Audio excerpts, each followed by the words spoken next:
Hoje o país recebeu atônito a notícia dessa decisão da anulação das condenações do ex-ministro José Dirceu na Operação Lava Jato. Esse que é um dos grandes símbolos da corrupção do PT, dos governos do PT, dos governos do Lula. E quem diz isso não sou eu, é o Supremo Tribunal Federal.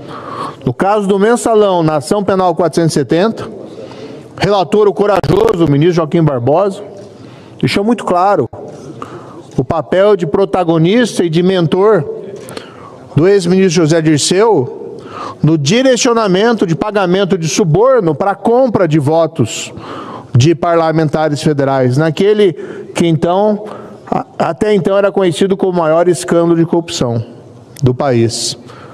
Foi, no entanto, depois superado pela Operação Lava Jato.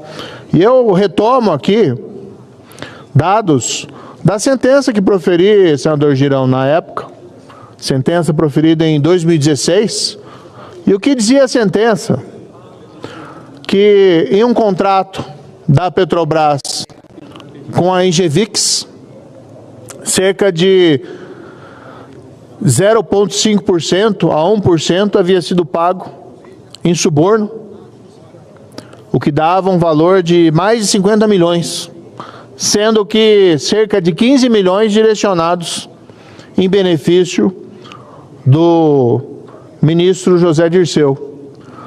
Quem diz isso não sou eu, não fui eu na sentença, porque a sentença, isso que se omite em todas essas anulações de condenações Lava Jato, todas essas sentenças confirmadas em segunda instância pelo Tribunal Regional Federal da 4ª Região. Essa, em particular, confirmada a condenação por corrupção no Superior Tribunal de Justiça. E, de repente, se cria uma fantasia, uma narrativa que não tem base fática nenhuma, de que teria havido alguma espécie de perseguição, de conluio, em relação ao ex-ministro José Dirceu. As provas, nesse caso, não se baseavam apenas na palavra de um colaborador, havia prova documental, havia um registro documental dos valores indo do contrato da Petrobras para pagamentos em benefícios do ex-ministro. Tanto era assim que eu me lembro muito bem, presidi a audiência, o ex-ministro não teve condições de negar que aquele dinheiro o tinha beneficiado. Mas para buscar evitar a condenação e criar um álibi, ele afirmou que era um empréstimo. Ele havia recebido empréstimo do intermediador de propina, de suborno, no caso da Petrobras. Claro que era um álibi que não sustentava. Primeiro porque não tinha contrato, não tinha dinheiro voltando, era só dinheiro indo para ele.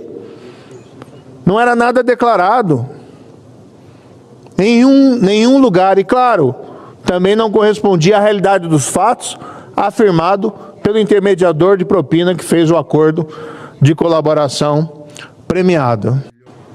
E quando a gente vê nesse governo Lula a política do vale tudo, que se abandonou por completo a prevenção e o combate à corrupção, que inclusive vitórias pretéritas no combate à corrupção vêm sendo sistematicamente demolidas, sem que hajam razões para tanto. A indagação é que onde nós vamos chegar com esse país? Como é que você vai defender para o cidadão comum de que vale a pena ser honesto, de que a lei deve ser respeitada? Quais são as bases e fundamentos que nós estamos construindo para esse país?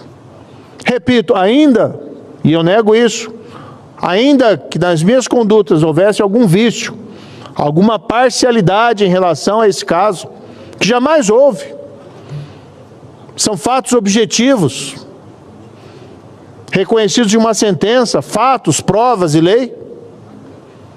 Essa sentença havia sido mantida pelo Tribunal da 4ª Região, pelo STJ. Nós vamos acreditar que todos estavam envolvidos, então, em uma gigantesca conspiração para perseguir politicamente alguém, para condenar um inocente. E vejam esse dado que é interessante. Até hoje eu não vi nenhuma condenação da Operação Lava Jato ser reformada ou anulada com o argumento de que o condenado era inocente. Porque não ousam fazer isso, senador Cleitinho. Porque as provas são categóricas. Porque todos nós sabemos o que aconteceu. Não são palavras de colaboradores, há prova documental, há confissões de corruptores, há confissões de corrompidos. Outros países reconhecem esse trabalho.